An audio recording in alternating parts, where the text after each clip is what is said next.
Allahov poslanik alihi salatu sam kaže klonite se 7 upropaštavajućih grijeha. Grijesi koji upropaštavaju čovjeku djela, sva dobra djela. Pa na prvom mjestu spominje širk i poznato nam je da širk, smatranje Allahu dželle vala nekoga ravnim ili nekoga sličnim čovjeku, sva djela ruši. Nakon toga odmah Allahov poslanik alihi salatu sam spominje sihr. Odmah, nakon širka, odmah spominje sihr. Sihr čovjeku ruši djela. Pa kaže također, poznat vam je hadis, ko ode vračaru, gataru, sihirbazu i povjeruje ono što mu sihirbaz kaže. Zanevjerovao je, zanijekao je ono s čime je došao Muhammed. Nećemo zalaziti u komentar ovoga hadisa. Hadis, tako je rekao poslanik alihi sallam, ko ode, pita sihirbaza i povjeruje ono što mu kaže sihirbaz, zanijekao je u ono s čime je došao Muhammed alihi sallam. Zato ni za živu glavu ne idimo tamo. To što je u hadisu ko ode pa samo pita, ne povjeruje, 40 dana mu se namaz ne prima. Mora klanjati. Ali nema nikakve koristi od svoga namaza 40 dana. Ode samo pita. I takav je slučaj sa horoskopima i ostalo. Ko ide tamo traži, pa makar ne povjeruje, vidi šta mi kažu. Ne povjeruju u to. Dakle, bojat se da ova kazna se ne odnosi na takve. Ko samo ode i pita sihirbaza, ne povjeruje ono što mu kaže, 40 dana mu se namaz ne prima. Poslanik alihi sallam je rekao, ko hoće nek vjeruje, ko neće nek mu cvjeta cvijeća.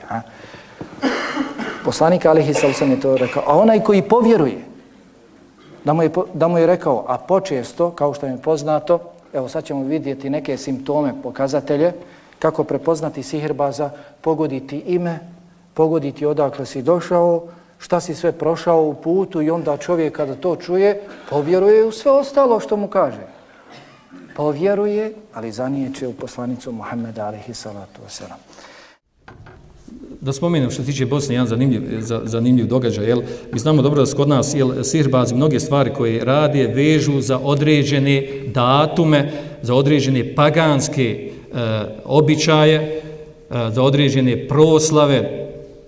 I to znaju ovi koji su nažalost, koji su, da je Allah izliječi, i opsihreni, da se sihr zna javiti, obnoviti, ojačati, čak za 1. maj, 6. maja uoči Jurijeva, onda u drugim datumima koji su, znači, recimo ovi kršćanskim praznicima, da se tad osjeti djelovanje i jačanje sihra. Ali ono što je zanimljivo, što su otkrili neki, a to je da mnoge žene koje se bave sihrom, da, znači, noću 6. maja uoči Jurijeva, da se okupljaju oko izvora u određenim mjestima, selima gdje ima više sihirbaza.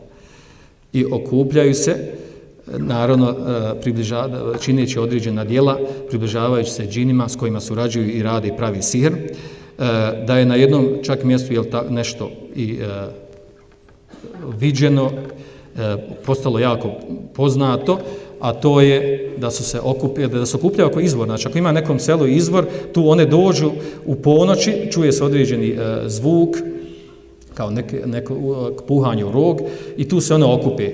I to na koji način? Okupe se da dođu gole golcate. Žene, znači, koje pravi sihr. I tu radi određene, naravno te noći, vi znate dobro, to znaju naši stariji, te noći se posijeku svi milodosi. Znate šta je milodih, ono što si oko kuća. Te noći bude posjećeno zbog određenih stvari koje pravi sa tim milodicima, koji ima simboliku svoju. Žene se tu okupljaju i obnavljaju svoju vezu sa onima sa kojima surađuju da bi činili djela sihra, i čak te noći se napravi mnogo sihra. Jedne prilike ošao sam kod jednog prijatelja, kada smo došli, njegova supruga leži na postelji. Zima je bila vani, puno hladnije nego što je večeras.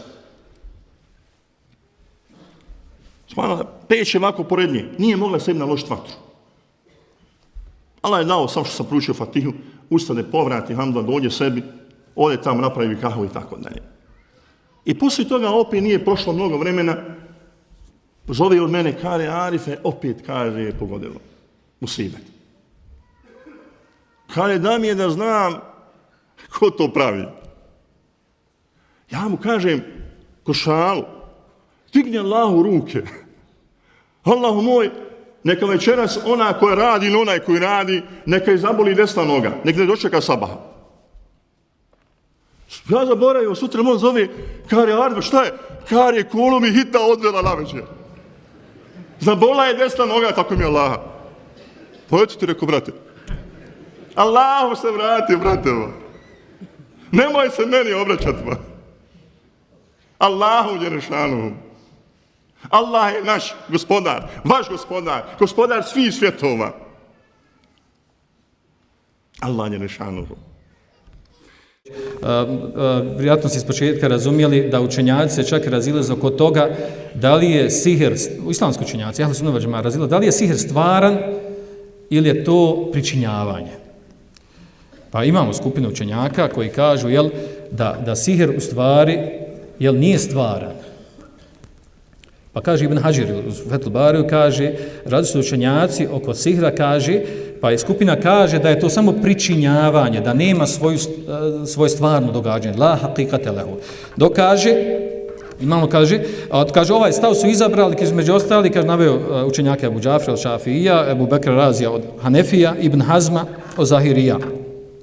Dok Imam Nevevi kaže da su većina učenjaka Ehlu Sunnet vel Džemaat, džumhur učenjaka na tome da je u stvari sihr stvaran, realan i da djeluje na ljude stvarno, da to nije samo pričinjavanje. Dokaz toga naveli su jedna i druga skupina, nema vremena da to navodimo. Ovo ovdje što je bilo, naveo sam da ću govoriti o vrstama sihra, također to je tema, znači imamo neke vrste sihra koje su dosta u šerijskim tekstovima pojašnjene u Kuranu i Sunnetu, a imamo neke vrste sihra koje su otkrivene na osnovu iskustva onih koji liječe. Pa tako imamo takozvani poznati sihr tefrika, odnosno razdvajanje između muža i žene koji se napravi da bi se čovjek i žena razveli, ili da bi se dva prijatelja zamrzili koji imaju zajednički odnos, vole se i surađuju, prisni prijatelja. To je poznat kuranski ajet koji smo spomenuli u suri u tom ajetu je spomenuta ta vrsta sihra. Druga vrsta sihra, a to je sihr mehabeta. Kojeg mehabeta? Da kada hoće da se zavoli, znači sihr da se napravi da određena osoba zavoli drugu, mušku, žensku, naravno muška, žensku i obrnuto. Ovo obično glavno radi od cure, momci i djevojke, znači pribjegnu toj vrsti sihra. A taj sihr je potvrđen u poznatom hadisu, vjerodostojnom hadisu koji bilježe Ebu Davud, Tirmizi i ostali, vjerodostojan hadis, kaže, poslanik sallallahu alejhi ve sellem kaže, ine ruqa wa temai wa tivela širkom, kaže, zaista su rukje, misli se one koji ima širka, kaže, i temami, talismani, i tivele, a to je, znači, tivele, znači, sihr sa kojim se, učini da određena osoba zavoli drugu, kaže, zaista su te vrste, te tri stvari koje spomenute, širk. Također imamo sihr tahyila, a to je priviđanje. Spomenuo se hadis poslanika sallallahu alejhi ve sellem, ta vrsta sihra bila kod njega. U stvari imamo i sihr koji je spomenut u susretu Musa alejhi selam sa sihrbazima od faraona, gdje je došlo ajetu fa idha hibaluhum wa isiyuhum yuhayyalu ilayhi min sihrihim annaha tasa. Kaže, pa su njihove uzlovi, njihove kanape, kaže, njihovi štapovi, kaže, pričinili se njemu, kaže, da od sihra, kaže, da se one kreću, da su zmije. A u stvari, znači, to je bilo pričinjavanje, to je ta vrsta sihra. Također imamo sihr takozvani ludosti, sihr ludosti. Taj sihr je došao opisan u vjerodostojnom hadisu, odnosno skupina učenjaka kaže da je u hadisu da je vjerodostojan, drugi kažu da ima slabosti, a to je od Haridžete ibn Salt. Ashab koji je došao je primio islam kod poslanika sallallahu alejhi ve sellem, hadis bilježi Abu Davud u svom sunenu, i kaže, kada sam se ja vraćao, primio islam i vraćao se, prolazio, kaže, pored jedne kabile, pored jednog plemena, i došao je me čovjek, kaže, imamo jednog, kaže, obuzela je nekakva ludost, poludio, kaže, totalno. Imao neko da od vas da uči ruku, da zna da liječi to. Pa kaže, ja sam otišao, a ta sam već bio naučio Fatihu, jer bio islam, tek naučio Fatihu. I otišao, kaže, i proučio Fatihu i onda su oni, kaže, dali 100 ovaca mi dali.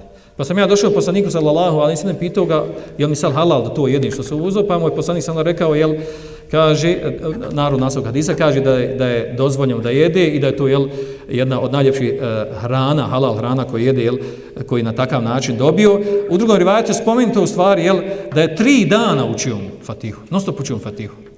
I učeći Fatihu, da mu onda u njeg zapuhne kada prouči Fatihu. Znači, hadis ima određeni slabost u njima, skupina učenjaka ga prihvata. Također imamo sihr humul, takozvani. Sihr znači, oni kad budu opsihireni tim sihrom, znači imalo glavobolju. vole samoću, odsutni su, ne vole ni s kim da se druže, hoće da se osame, jedan put se promijeni. Znači. To je ta vrsta sihra koja se napravi. Također ima sihr havatifa, to je da ljudi da slušaju određene glasove.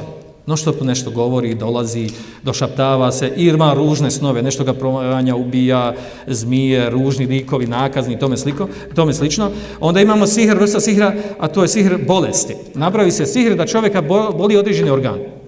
Ruka, noga, zglobovi, koljena i tome slično. I ta osoba ode ljekaru i ljekar izvrši analizu, kaže nije ništa, kaže zdrav si kod rin. Pa onda opet onako određe vremena ista boli, pa opet non stop ili na više mjesta različiti.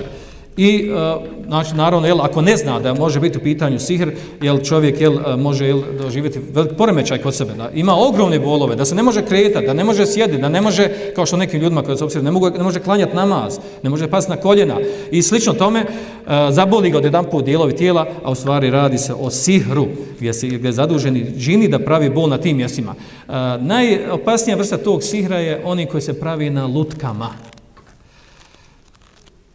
A to je takozvani indijski sihr ili u Haitiju što prave i na drugim mjestima. A to je da pravi da uzmu lutku, znači, i da lutka bude personifikacija one osobe koje se pravi sihr. I onda nakon učenja tih određenih čarolija i zapuhivanja i činjenja zavjetovanja i zaklinjanja džinima, činjenja širke, onda se u toku tog sihra zabadaju određene igle u tu lutku, znači na onom mjestu gdje se zabode igla. Znači, džini su zaduženi da čine bol i rade bol osobi na tom mjestu. I jako je teško te vrste sihra izliječiti. Jer džin je vezan za tijelo čovjeka, a recimo lutka je sačuvana negdje dobro sakrivena. Da bi džin to radio, znači on mora otići, skloniti, izvući iglu, pa to stvara, govorimo oni koji su liječili, pa znaju to iz iskustva. Znači, jako teško puno, traži vremena da se uči, da bi se moglo, i obično ne bude jedan džin zadužen za sihr, nego bude mnoštvo džina, 7, 10, 12, 15, pa onda oni blaži pobjegnu, stradaju ili izgore od učenja ruke, a onda oni jači, ima uvijek među džinima, znači, onom kome je napravljen sihr. Rijetko bude jedan džin, obično bude više džina. Jedan je glavni, oni ostali su, ja ih zovem fičfiriši, oni radi za njih. A ovaj glavni. I na kraju kad sve ove istjeraš, onda ovaj glavni se javlja. Drugačijim, opasnijim glasom. Neće primiti islam, neće ovo, neće ono, bori se, mrzi, ne voli islam, sve živo. Na kraju dok se on, dok ne postane dobar sa učenjem Kur'ana. Također imamo sihr nezifa, to je poznati kod žena istihaza. Znači istihaza u stvari to je vid sihra, kao što je došlo u vjerodostojnom hadisu, kad kaže poslanik sallallahu alejhi ve sellem za ženu koja je došla i rekla da je ide krv mimo hajza iz polnog organa, rekao inaha rekadati šejtan, to je udar, znači šejtan je probije venu unutar polnog organa iz koje izlazi krv koja nije hajz. Također imamo sihr razvaljivanja braka i ovako možemo nazbrajati sihrova koliko hoće. Znači neki od ovih sihrova, vrsta sihrova, oni se vraćaju na šerijatske tekstove. Neke druge, znači, to su inovacije i umjetno sami sihrbaza. I otkrije ih onaj koji liječi to na ispravan šerijatski način. Dakle, po čemu se prepoznaje sihrbaz? Kao što rekao, ima svakakvih. Pita bolesnika odmah za ime i za ime njegove majke. Sigurno ima neko da je išao. Tako. Sigurno ima neko da je išao i zna. Da ga pita odmah za ime i ime njegove majke. Zna pitat za ime babe jer niko u osnovi ne pita za ime babe. Ali da bi se prekrili, da ne bi rekao čovjek, evo ga sihrbaz, slušali smo tam predavanje ili pročitali negdje u knjizi pita za ime majke, ali ovaj pita i za ime babe. Nije on sihrbaz. Pa zna upitati za ime babe da bi se sakrio, da bi se prekrio. U osnovi mora da pita za ime majke. Pita za ime majke. Pa traži nešto od bolesnika. Traži da mu bolesnik nešto donese od svoje odjeće. Košulju, majicu, potkošulju, maramicu. Ono što bolesnik, ta osoba, često nosi sa sobom. Ponekada traži od bolesnika da mu dođe sa određenom životinjom koja će se zaklati, pri čijem klanju neće biti spomenuto Allahovo ime. Svoje učenje otpočinje Kur'anom. Ali oni koji znaju Kur'an mogu nama, jel tako, učiti, mi ne znamo Kur'an.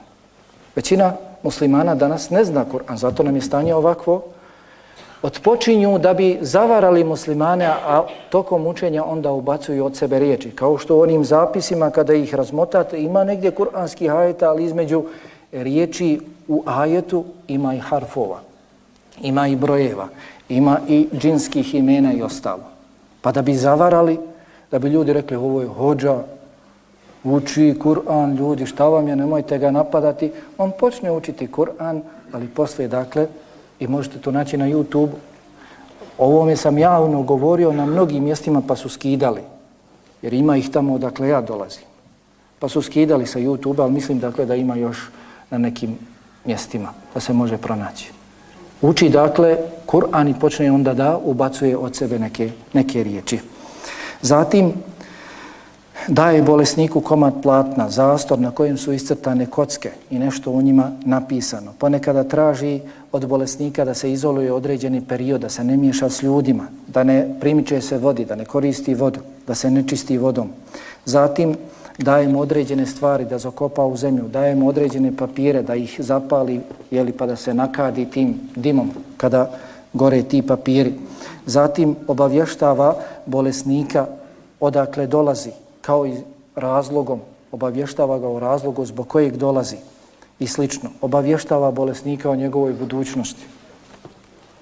Neko zna, mimo Allaha dželle vala gajb, poslanici su znali samo ono što im Allah otkrije od gajba, od budućnosti. A nemoguće je da čovjek zna. Nemoguće je da bilo ko zna.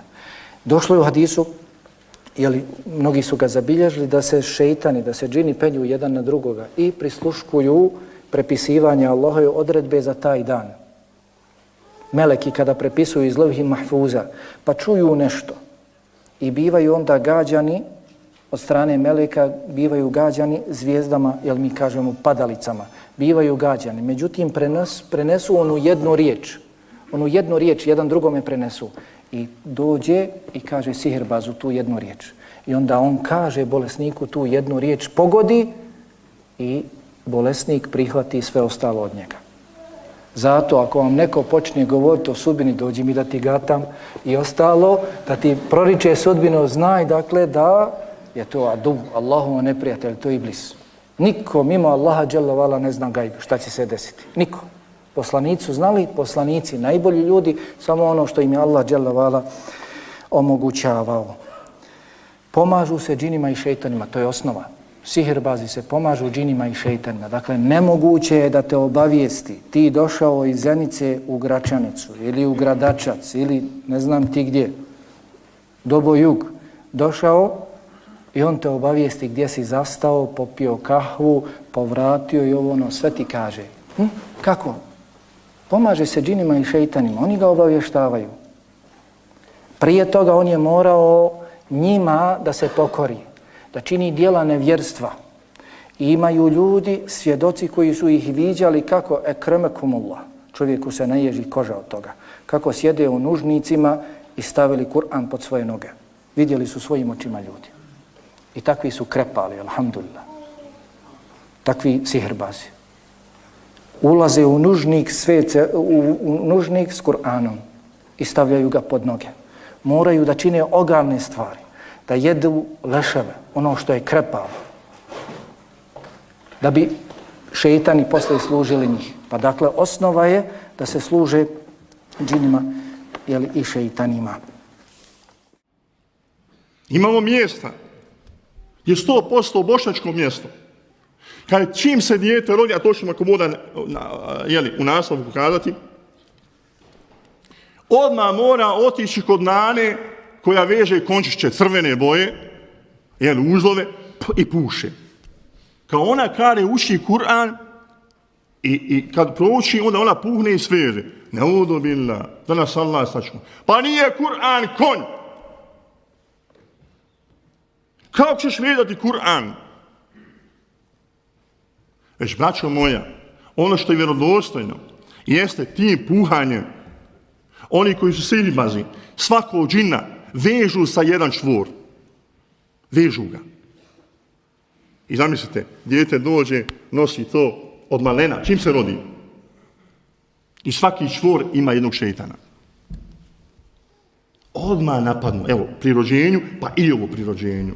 Mi sami u svom neznanju.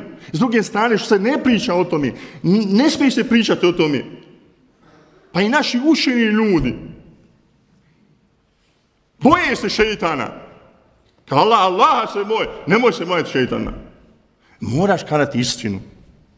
Ti koji si pastir svome mjestu, svom džematu, moraš govoriti istinu, jer ćeš odgovarati na sudnjem danu.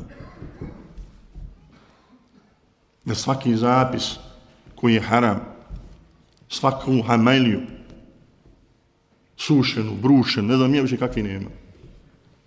Kad ima jedna od tisovine, kad napravi rupu, kad je one koje je 100 eura, kod tebi kad je rođaku onaj prodaje. Hajde, koliko je da nije meni čovječ? A Bog sačuva. To je zlo. A to je istina, braćo moje i sestre. Možda se mi smijemo, a to večeras ljudi rade. To večeras ljudi rade. Neki od pokazatelja. Nagla, iznenadna promjena stanja. Do juče se voljeli, danas se mrze. Ne mogu smisliti jedno drugo. Uveličavanje bračnih problema, makar bili i sitni. Sitni, ali ne mogu se smisliti. Hoće razvod braka, ne mogu više da žive. A kad odeš, saslušaš ih, trebaš im lizalo izvati jednom i drugom. Kod djeca. Kakve probleme čuješ? Ali dakle, zbog čega uveličavaju probleme? Zato što su pod uticajem sihra. Gubljenje svake suosjećajnosti prema bračnom drugu, roditelju, poslovnom partneru. Izmjena muževog izgleda. Žena vidi muža u potpuno drugom izgledu. Šeitani to čine, džini to čine. Pogotovo, nemamo dakle vremena da govorimo o ulasku džina u čovjeka, pogotovo kada uđe, to čini. Jeli? Zatim sihr ljubavi na drugoj strani ne može da se uda, lijep, zgodan, imućan i ostalo, ode tamo nekoj babi, da baba svašta napravi, da sihr mu poturi, da se uda. Dakle, kao što ima sihr razdvajanja, ima dakle i sihr sastavljanja. Pa dakle, ne može čovjek smisliti. Bježi od nje kilometre. Nema šanse da se oženi njome, ali odjedan put. Vidiš njega i vidiš nju, ma nisu jedno ni za drugo nikako, ali se oženili. I on zna da je ne voli, ali nešto ga drži u braku s njom. Dakle, ima dakle sihr ljubavi. Zatim sihr priviđanja, da se čovjeku priviđaju određene stvari. Nešto što je sitno vidi krupnim, ogromnim, vidi kako se kreće, a ono u stvari stoji. Sihr ludila. Čovjek poludi od sihra. Kod nas, ne znam, znate, Tuzla, u Tuzli je bila kreka, duševna bolnica. Jedne prilike efendije na čelu s muftijom tadašnjim otišli su da ih posjete. Kreka je davno izmještena na drugom mjestu. Pa je uhvatio muftiju jedan od tih bolesnika, kažu, duševnih bolesnika, uhvatio ga za rukav i rekao, ti dobro znaš zbog čega smo mi ovdje. Nismo mi poludjeli. Ti dobro znaš koji je razlog naš ovdje. Ti kao efendija, ti kao koji učiš Kur'an. Znaš da se tim Kur'anom može liječiti. Mi smo zbog toga ovdje. Pa dakle, čovjek može poluditi od toga. I vidite ljude na ulici, zastanite malo, vidite ljude na ulici pričaju sami sa sobom. Otiđi mu, počni mu učiti Kur'an, pa ćeš vidjeti reakcije. Ljudi polude od sihra. Sihr usamljenosti, potištenosti, povlačenja u sebe. Ljudi se povlače u sebe. Izbjegavaju društvo. Najviše vremena vole provoditi sa sobom. Potišteni su i slično. Zatim sihr bolesti, sihr došaptavanja. Kod žena sihr krvarenja, istihaza, jeste dakle od džina, jeste od sihra, istihaza. Kao što je došla sahabika Allahom poslaniku, alihi sallam, i požala se na isticanje krvi, da li dakle treba se sustegnuti od namaza, pa je rekao ne, to je dakle samo udarac od šejtana. Ta istihaza, to isticanje krvi, ogromno isticanje krvi nakon uobičajenog perioda, dakle menstruacije, kada se nastavi isticati krv, dakle istihaza, to je također od šejtana. I također ono što nalazimo u hadisima od vrsta sihra jeste sihr za postavljanja ženidbe braka.